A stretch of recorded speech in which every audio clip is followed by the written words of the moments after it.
Hello everyone, आप सब कैसे हो। हम पढ़ रहे हैं महिष नावल एनसीईआरटी सार संग्रह। पहली क्लास में हमने जो संवैधानिक विशेषताएं, साथ ही अनुसूची और उनके स्रोतों के बारे में पढ़ लिया था। आज हम जो हमारी ये दूसरी क्लास में उद्देशिका प्रेमबल के बारे में पढ़ेंगे। चलिए फिर हम आज का वीडियो स्टार्ट करते हैं भारत की प्रस्तावना से। प्रस्तावना या उद्देशिका, इसको हम उद्देशिका या प्रस्तावना भी कहते हैं, इंग्लिश में इसको प्रेमबल बोलते हैं। हमारी प्रस्तावना क्या है? हम भारत के लोग, हम भारत के लोग, हम भारत के लोग, हम भारत के लोग संपूर्ण प्रभुत्व संपन्न समाजवादी पंथ निरपेक्ष लोकतंत्रात्मक गणराज्य बनाने के लिए तथा उसके समस्त नागरिकों को सामाजिक, आर्थिक और राजनीतिक न्याय, विचार, अभिव्यक्ति, विश्वास, धर्म और उपासना की स्वतंत्रता, प्रतिष्ठा, अवसर की समता प्राप्त करने के लिए तथा उन सब में व्यक्ति की गरिमा, राष्ट्र की एकता, अखंडता सुनिश्चित करने वाली बंधुता बढ़ाने के लिए दृढ़ संकल्प होकर अपनी संविधान सभा में आज तारीख 26 नवंबर 1949 ईस्वी को मिति मार्गशीर्ष शुक्ल सप्तमी संवत 2006 विक्रमी को एतद द्वारा इस संविधान को अंगीकृत, अधिनियमित, आत्मार्पित किया जाता है। ये हमारी प्रस्तावना थी। संविधान में उद्देशिका प्रस्ताव कब प्रस्तुत किया गया था? ये 13 दिसंबर 1946 को उद्देशिका प्रस्ताव प्रस्तुत किया गया था। भारतीय संविधान का कौन सा भाग भारत को एक धर्मनिरपेक्ष राज्य के रूप में वर्णित करता है? संविधान की प्रस्तावना। भारतीय संविधान की प्रस्तावना में भारत को एक प्रभुत्व संपन्न समाजवादी पंथ निरपेक्ष लोकतांत्रिक गणराज्य के रूप में घोषित किया गया है। सर्वोच्च न्यायालय द्वारा ऐसा भी किस वाद में कहा गया है कि अनुच्छेद 368 के अंतर्गत संविधान की प्रस्तावना में भी संशोधन किया जा सकता है, परंतु मूल ढांचे का उल्लंघन करने वाला नहीं होना चाहिए। केशवानंद भारतीवाद 1973, केशवानंद 1973 में कहा गया था कि संविधान के मूल ढांचे में कोई परिवर्तन नहीं किया जा सकता है। संविधान संबंधी विचार। संविधान संबंधी विचार उद्देशिका को के मुंशी ने, राजनीतिक जन्मपत्री ठाकुरदास भार्गव ने संविधान की आत्मा तथा N.A. पालकीवाल ने संविधान का परिचय पत्र कहा है। अनुच्छेद 32 संवैधानिक उपचारों का अधिकार डॉक्टर भीमराव अम्बेडकर ने संविधान का हृदय एवं आत्मा कहा है। अनुच्छेद 32 को क्या कहा है? संविधान का हृदय एवं आत्मा कहा है। संवैधानिक उपचारों का अधिकार को सर अर्नेस्ट बार्कर ने प्रस्तावना को संविधान का परिचय पत्र कहा है। क्या कहा है? परिचय पत्र कहा है। गोलकनाथ बनाम पंजाब राज्य के मामले में न्यायमूर्ति एम हिदायतुल्लाह ने उद्देशिका को संविधान की मूलात्मा कहा था। क्या कहा था? संविधान की मूलात्मा कहा था। हमारा नेक्स्ट क्वेश्चन है, भारत के संदर्भ में पंथ निरपेक्ष शब्द का सही भाव क्या है? इसका सही भाव है, भारत में राज्य का कोई पंथ या धर्म नहीं होगा। उद्देशिका में सम्मिलित सामाजिक, आर्थिक, राजनीतिक न्याय के तत्व किससे संबंधित है? 1917 की रूसी क्रांति से संबंधित है। उच्चतम न्यायालय ने किस वाद में यह धारणा प्रस्तुत की कि उद्देशिका संविधान का एक अभिन्न अंग है? SR बम्बई बनाम यूनियन ऑफ इंडिया। सभी व्यक्ति पूर्णतः समान रूप से मानव है, यह सिद्धांत कहलाता है। क्या कहलाता है? सार्वभौमिक सिद्धांत कहलाता है। क्या कहलाता है? सार्वभौमिक सिद्धांत कहलाता है। भारत में लौकिक सार्वभौमिकता है क्योंकि संविधान की प्रस्तावना आरंभ होती है। संविधान की प्रस्तावना किससे आरंभ होती है? हम भारत के लोग, we the people of India शब्दों से होती है। किससे होती है? We people of the India शब्दों से इसकी शुरुआत होती है।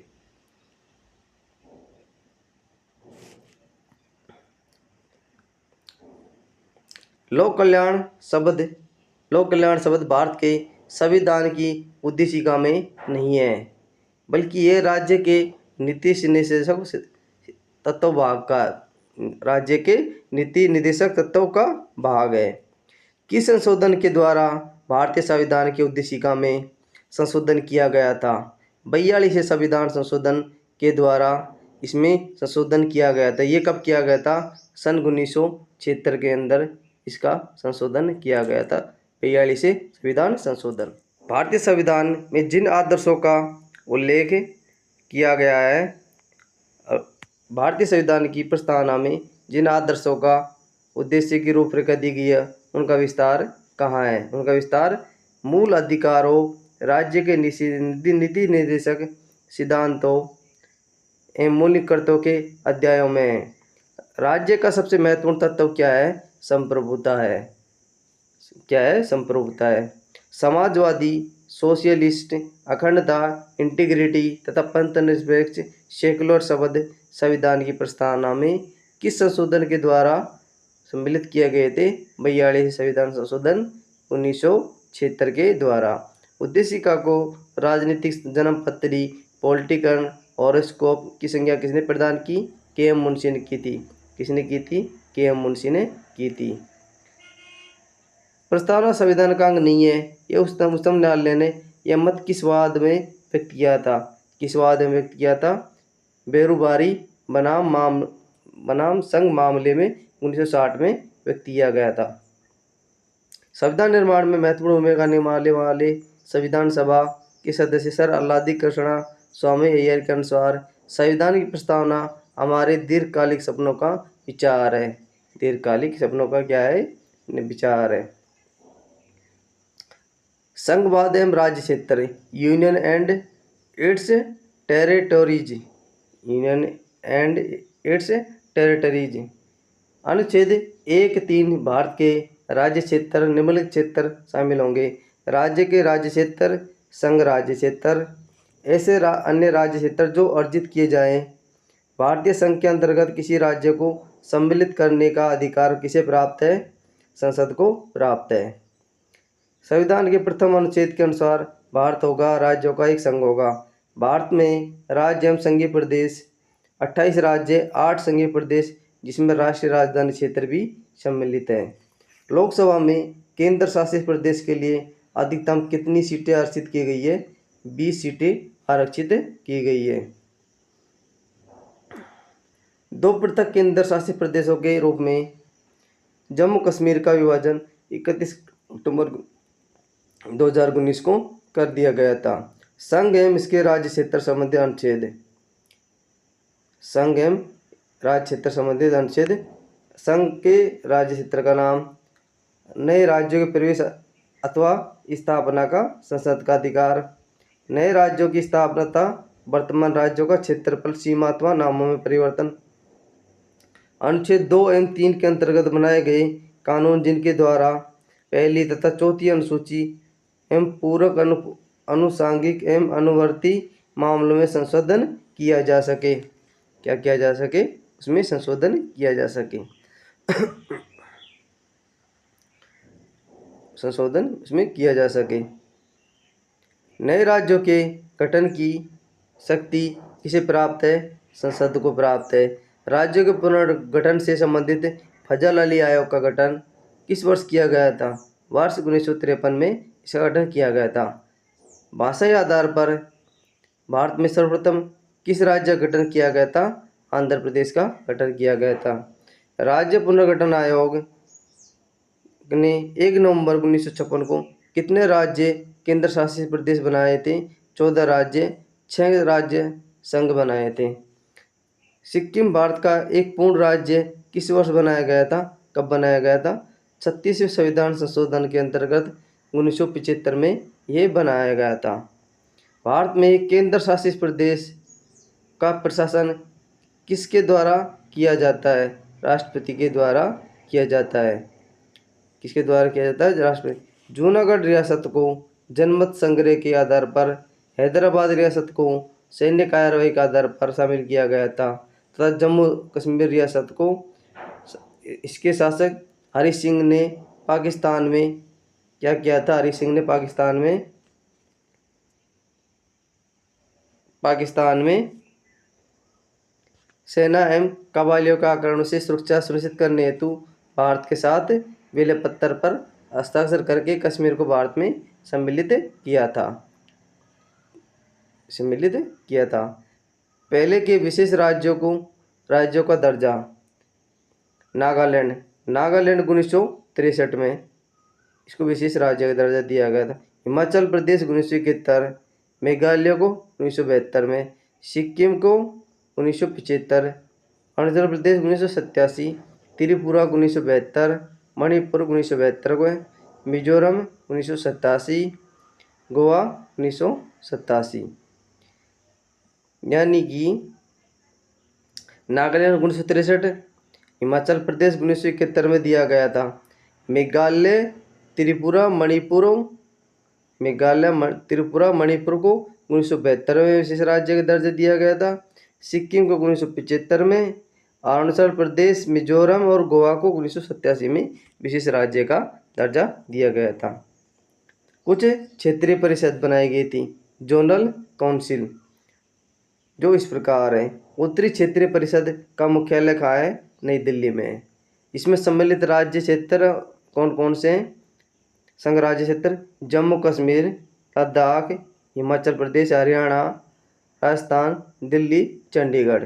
यानी कि ऊपर भारत का ऊपर का एरिया इसमें आ जाता है उत्तरी क्षेत्रीय परिषद में। केंद्रीय क्षेत्रीय परिषद का मुख्यालय कहाँ है? प्रयागराज में इसका मुख्यालय है। इसमें आ जाते हैं उत्तर प्रदेश, उत्तराखंड, मध्य प्रदेश, छत्तीसगढ़। जो मध्य के जो स्टेट आ जाते हैं उससे नीचे के इसमें शामिल किए गए हैं। पूर्वी क्षेत्रीय परिषद का मुख्यालय कहाँ है? कोलकाता। इसमें आ जाता है बिहार, झारखंड, पश्चिम बंगाल, उड़ीसा और सिक्किम आ जाता है। पश्चिम क्षेत्रीय परिषद का मुख्यालय मुंबई में। इसमें गुजरात, महाराष्ट्र, गोवा, दादरा नगर हवेली एवं दमन द्वीप को इसमें शामिल किया गया है। हमारी 5वीं क्षेत्रीय परिषद है दक्षिण क्षेत्रीय परिषद, चेन्नई। इसमें जो आंध्र प्रदेश, कर्नाटक, तमिलनाडु, केरल, पुडुचेरी और तेलंगाना राज्यों को इसमें शामिल किया गया है। दिसंबर 1953 में फजल अली की अध्यक्षता में 3 सदस्यीय राज्य पुनर्गठन आयोग का गठन किया गया था। किसकी अध्यक्षता में किया गया था? फजल अली आयोग के 3 सदस्य समिति में इसका गठन किया गया था। ये भारत के 28 राज्य, 8 केंद्र शासित प्रदेशों की विशेष सूची है। इसको आप देख लेना क्रम से कौन सा कितने ज़िले हैं, कौन सी भाषा बोली जाती है, उनको है जो क्रम से आप इनको देख लेना, या आप स्क्रीनशॉट लेके रख सकते हो इसका है जो, क्योंकि इसको पढ़ने जाएंगे तो इसमें वीडियो काफ़ी लंबी हो जाएगी। हम केंद्र शासित प्रदेशों को देख लेते हैं। केंद्र शासित प्रदेश की राजधानी पोर्ट ब्लेयर है। इसमें जिलों की संख्या 3 है। क्षेत्रफल वर्ग किलोमीटर में 8,249 इसका वर्ग किलोमीटर है। चंडीगढ़ की राजधानी चंडीगढ़ है। इसमें जिलों की संख्या 1 है। क्षेत्रफल वर्ग किलोमीटर कितना है? 114 है। दादरा एवं नगर हवेली एवं दमन द्वीप, इसकी राजधानी क्या है? दमन है। इसमें जिलों की संख्या कितने? 3 है। क्षेत्रफल कितना है? 603 वर्ग किलोमीटर है। दिल्ली की राजधानी क्या है? नई दिल्ली। इसमें जिलों की संख्या कितनी है? 11 है। क्षेत्रफल वर्ग किलोमीटर कितना है? 1483 वर्ग किलोमीटर है। लक्षद्वीप की राजधानी क्या है? कवारती है। जिलों की संख्या 1 है और वर्ग क्षेत्रफल कितना है इसका? 32 वर्ग किलोमीटर है। सबसे कम इसका ही है। किसका है? लक्षद्वीप का। पुडुचेरी की राजधानी पुडुचेरी है। इसमें जिलों की संख्या 4 है। 54,624 इसका क्षेत्रफल है। और दूसरा आ जाता है हमारा लद्दाख की राजधानी लेह है। इसमें 1,68,055 वर्ग किलोमीटर इसका क्षेत्रफल है। और जम्मू कश्मीर सबसे ज़्यादा 22 जिले हैं। इसमें क्षेत्रफल 54,624 है।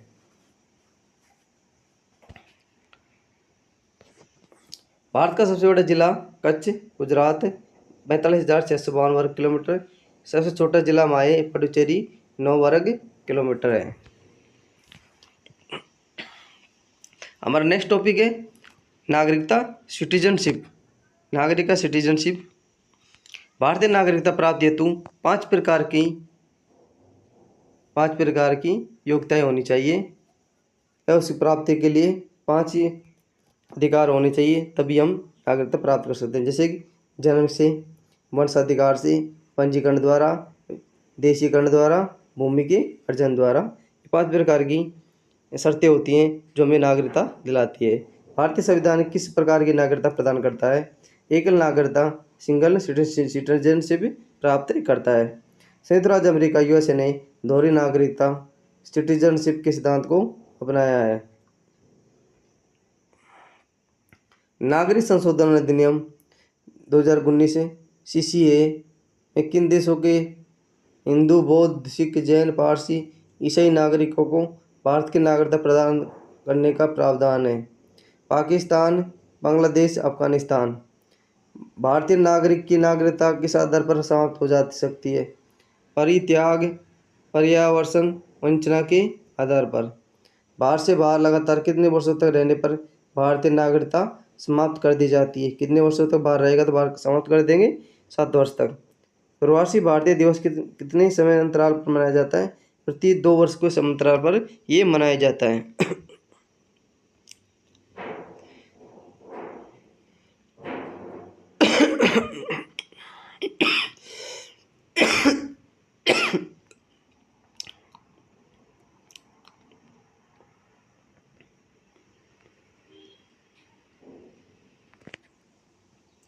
नागरिकता संबंधित प्रमुख अनुच्छेद। अनुच्छेद 5 क्या कहता है? संविधान लागू होने के समय नागरिकता। पाकिस्तान से भारत को प्रव्रजन करने वाले व्यक्तियों को नागरिकता का अधिकार।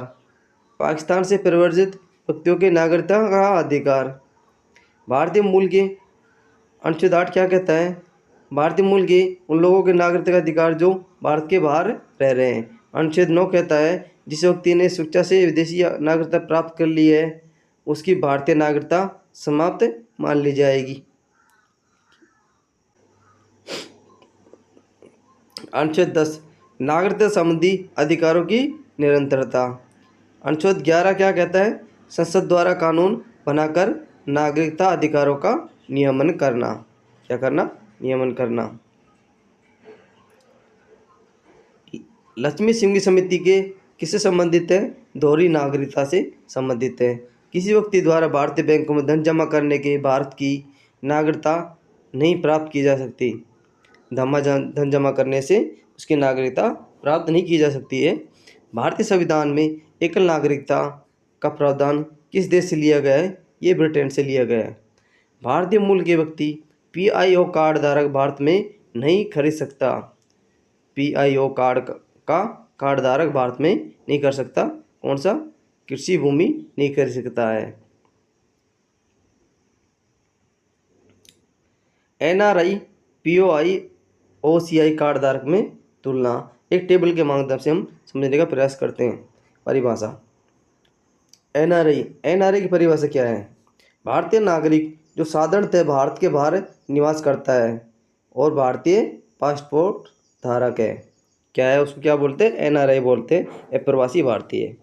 भारतीय मूल के व्यक्ति पीआईओ स्वयं व्यक्ति या उसका कोई पूर्वज भारतीय नागरिक रहा या वर्तमान में देश की नागरिकता प्राप्त है, इसका पासपोर्ट धारक है। क्या है? ये भारत में रह रहा है या उसका नाम पूर्वज कोई पासपोर्ट धारक है, वो पीआईओ कार्ड के अंतर्गत आता है। विदेशी भारतीय नागरिक ओसीआई एक व्यक्ति जो विदेशी भारतीय नागरिक ओसीआई कार्ड धारक हो तथा नागरिकता अधिनियम 1955 के अंतर्गत पंजीकृत हो। नागरिकता की अर्हताएं या योग्यताएं क्या होती है? एनआरआई के लिए होती है ये भारतीय नागरिक है। क्या है? ये भारतीय नागरिक है।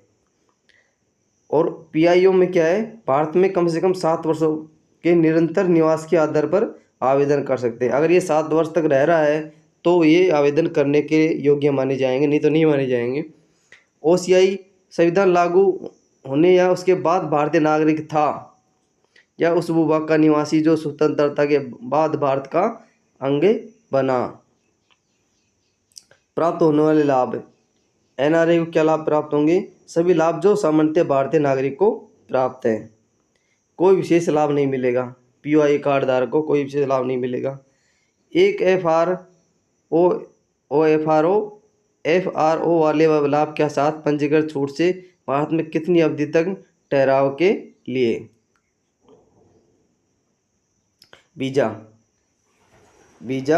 NRI को वीजा नहीं दिया जाएगा। POI को वीजा की ज़रूरत पड़ती है और जीवन भर बिना वीज़ा की आ सकते हैं। OCI वाले बिना वीज़ा के जीवन भर आ या जा सकते हैं। मताधिकार, NRI को मताधिकार का अधिकार दे दिया गया है। POI कार्ड धारकों को मताधिकार का अधिकार नहीं है और OCI कार्ड को वालों को भी इनका अधिकार नहीं है, मत का ये भी मत नहीं दे सकते हैं। ML सिंघवी की अध्यक्षता में गठित समिति ने प्रतिवर्ष 9 जनवरी को प्रवासी भारतीय दिवस मनाने की अनुशंसा की थी। हमारा नेक्स्ट टॉपिक है मूल अधिकार फंडामेंटल राइट्स। मूल अधिकार फंडामेंटल राइट्स। भारतीय संविधान के किस भाग के अंतर्गत नागरिकों को मौलिक अधिकार प्रदान किया गया है? भाग 3 अनुच्छेद 12 से 35। संविधान द्वारा मौलिक अधिकारों को लागू करने की शक्ति किसने प्रदान की थी? सर्वोच्च न्यायालय, उच्च न्यायालयों को। भारतीय संविधान का अनुच्छेद 13 संवैधानिक प्रावधानों, संसद तथा राज्य विधानमंडलों द्वारा बनाए गए नियमों कानूनों को प्राथमिकता प्रदान करता है। भारतीय संविधान के अनुच्छेद 13 का मुख्य उद्देश्य किसके संदर्भ में संविधान की सर्वोच्चता सुनिश्चित करना है? मौलिक अधिकारों के। किसमें? मौलिक अधिकारों के। भारतीय संविधान में समानता के अधिकार का विस्तार किन अनुच्छेद में? अनुच्छेद 14 से 18 में दिया गया है। भारतीय संविधान का कौन सा अनुच्छेद विधि के समक्ष समता के अधिकार, राइट टू इक्वलिटी से संबंधित है? अनुच्छेद 14।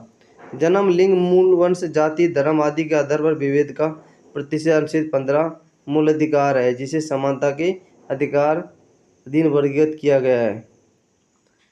भारतीय संवैधानिक प्रस्तावना में प्रयुक्त समाजवाद शब्द को किस अनुच्छेद के साथ समग्रता में रखकर सर्वोच्च न्यायालय द्वारा समान कार्य के लिए समान वेतन का मौलिक अधिकार प्रदान किया गया है? अनुच्छेद 14 से 16। भारतीय संविधान के अनुच्छेद में से कौन सा एक लोक नियोजन के विषय में भारत के नागरिकों को अवसर की समानता गारंटी प्रदान करता है? अनुच्छेद 16 1 और अनुच्छेद 16 2।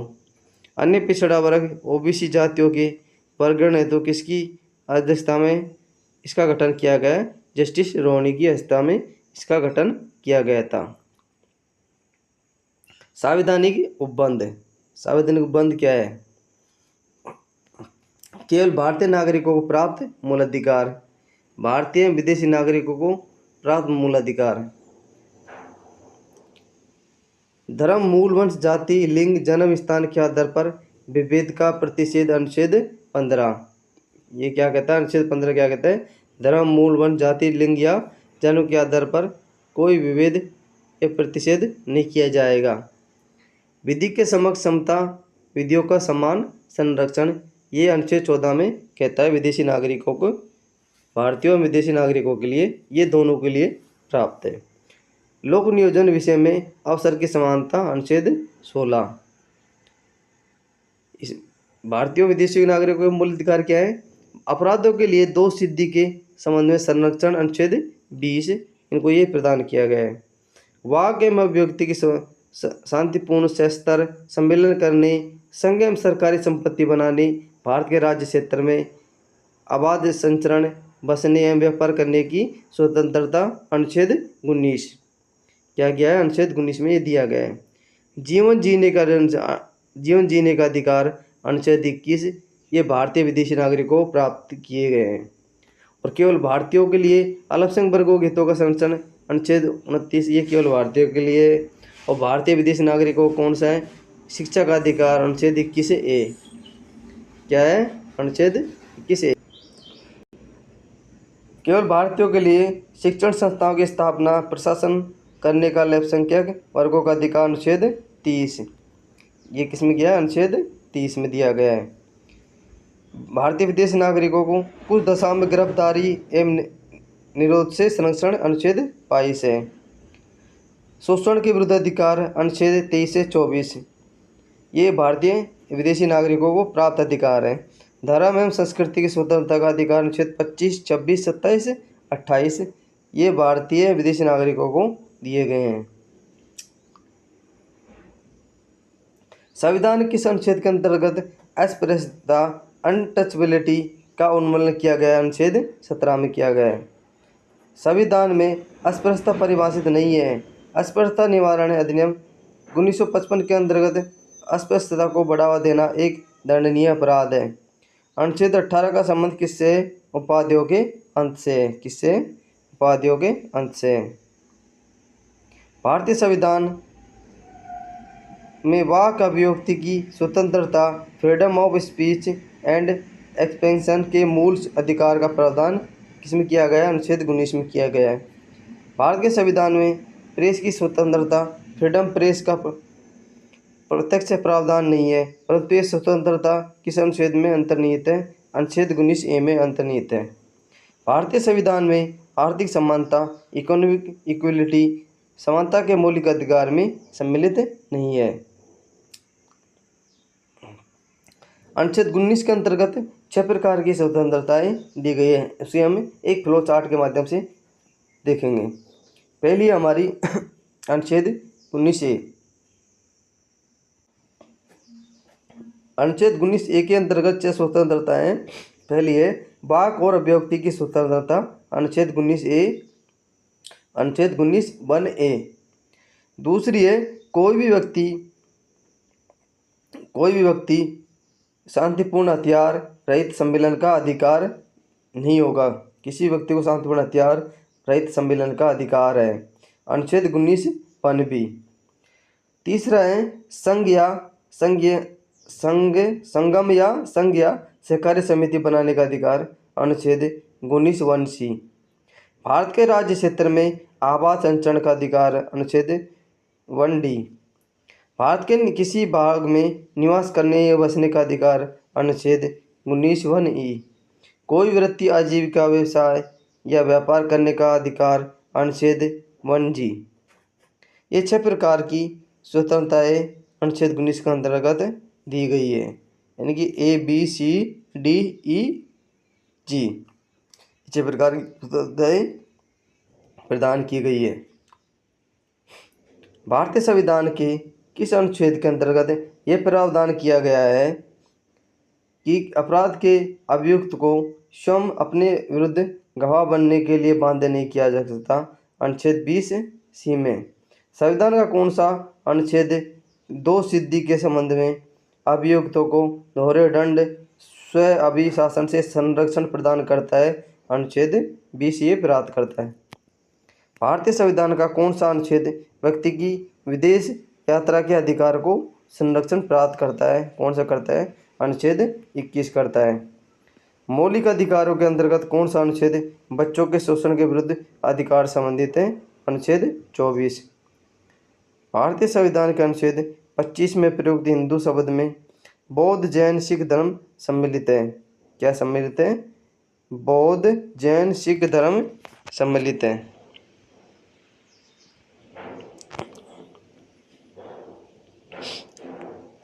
भारतीय संविधान के अनुच्छेद 32 के अंतर्गत कौन से अधिकार परिवर्तित किए जा सकते हैं? मौलिक अधिकार परिवर्तित किए जा सकते हैं।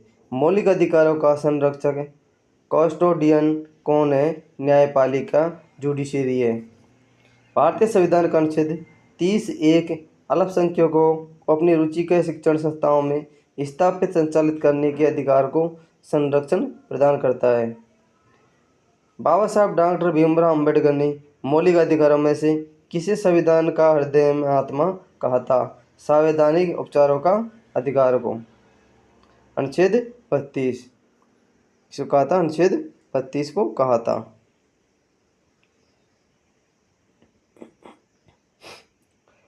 व्यक्तिगत स्वतंत्रता,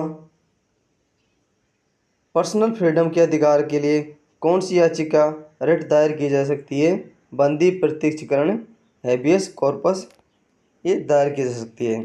संसद के मौलिक अधिकारों में संशोधन का अधिकार किस वाद में निर्णय के आधार पर प्राप्त हुआ है? केशवानंद भारती बनाम केरलवाद 1973।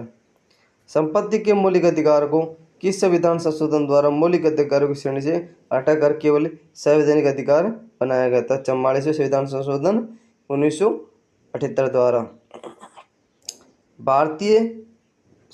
वर्तमान समय में भारतीय संविधान के अंतर्गत संपत्ति का अधिकार राइट टू प्रॉपर्टी किस प्रकार की अधिकार है? वैधानिक अधिकार है।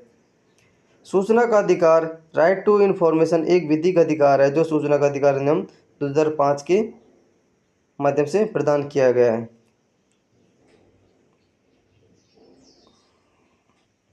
आर्थिक रूप से पिछड़े वर्ग इकोनॉमिकल वीकर सेक्शन ईडब्ल्यूएस को आरक्षण प्रदान करने के लिए संविधान से कौन से अनुच्छेद जोड़े गए थे? अनुच्छेद 15(6), अनुच्छेद 16(6) जोड़े गए थे। 6 से 14 वर्ष की आयु के बच्चों को प्रवर्तन शिक्षा का अधिकार किस प्रकार का अधिकार है? मूल अधिकार है। भारतीय संविधान द्वारा प्रदत्त सार्वजनिक उपचारों का अधिकार गैर नागरिकों को भी उपलब्ध है। कौन सा मूल अधिकार राष्ट्रीय आपातकाल अनुच्छेद 352 में भी समाप्त या सीमित नहीं किया जा सकता है?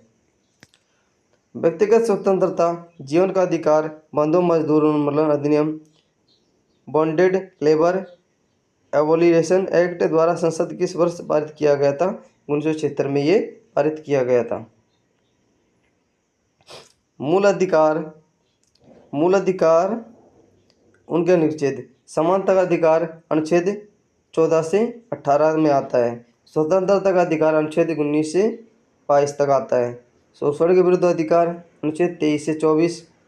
धर्म की स्वतंत्रता का अधिकार अनुच्छेद 25 से 28। संस्कृति शिक्षा संबंधी अधिकार अनुच्छेद 29 से 30। सार्वजनिक उपचारों का अधिकार अनुच्छेद 32। अनुच्छेद 26 के अंतर्गत सभी धर्मावलंबियों को धार्मिक संस्था की स्थापना, धार्मिक कार्यों के प्रबंधन का अधिकार प्राप्त है। दोस्तों, हमारी एनसीईआरटी साठ संग्रह के अंतर्गत यह हमारी दूसरी क्लास थी। आपको आज का सेशन कैसा लगा? अगर अच्छा लगा हो तो हमें सपोर्ट करिए, चैनल सब्सक्राइब करें और बेल आइकन को जरूर दबाएं। हम आपके लिए तीसरी क्लास में इसे आगे पढ़ेंगे। आज के लिए इतना ही, मिलते हैं फिर अगले वीडियो में। तब तक के लिए थैंक यू, धन्यवाद।